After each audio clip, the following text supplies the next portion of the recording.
తెలంగాణ తదుపరి director general of police ఎవరన్న దానిపై పోలీస్ శాఖలో చర్చ జరుగుతుంది. ప్రస్తుతం డీజీపీ డాక్టర్ జితేందర్ ఈ నెలాఖరున పదవి విరమణ పొందుతున్నారు. ఆయన తర్వాత డీజీపీ పోస్టుకు ప్రధాన పోటీ సీనియర్ ఐపీఎస్ లు సివి ఆనంద్, బి శివధర్ రెడ్డి మధ్య నెలకొంది.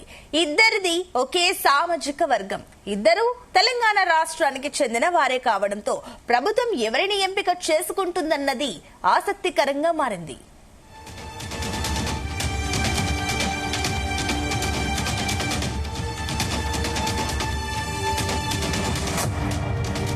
ఇంటెలిజెన్స్ డీజీగా ఉన్న శివధర్ రెడ్డి వైపు ప్రభుత్వం మొగ్గు చూపుతున్నట్లు సమాచారం. శివధర్ రెడ్డి 1994 బ్యాచ్ ఐపీఎస్ అధికారి కాగా ప్రస్తుతం హైదరాబాద్ పోలీస్ కమిషనర్ గా ఉన్న సివి ఆనంద్ 1991 బ్యాచ్ ఐపీఎస్ అధికారి.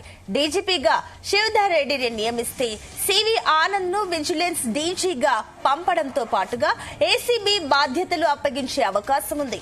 కాంగ్రెస్ ప్రభుత్వం ఏర్పడిన తొలి నాళ్లలోనూ సివి ఆనంద్ ఏసీబీ విజిలెన్స్ డీజీగా పనిచేశారు.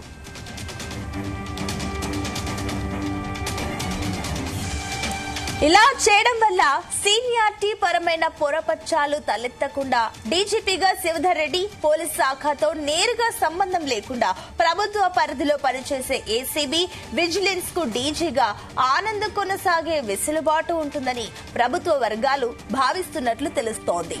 వీరితో పాటు ప్రస్తుతం డైరెక్టర్ జనరల్ ర్యాంకులో 1990 బ్యాచ్ కు చెందిన ఐపీఎస్ రవి గుప్తా, డాక్టర్ సౌమ్య మిశ్రా, శిఖా గోయల్, ఆప్టే వినాయక్ ప్రభాకర్ కొనసాగుతున్నారు.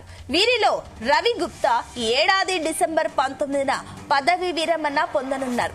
ఆప్టే వినాయక్ ప్రభాకర్ కేంద్ర సర్వీస్ లో ఉన్నారు. మిగిలిన వారిలో శిఖా గోయల్ సైతం డీజీపీ రేసులో ఉన్నట్లు ప్రచారం జరుగుతోంది.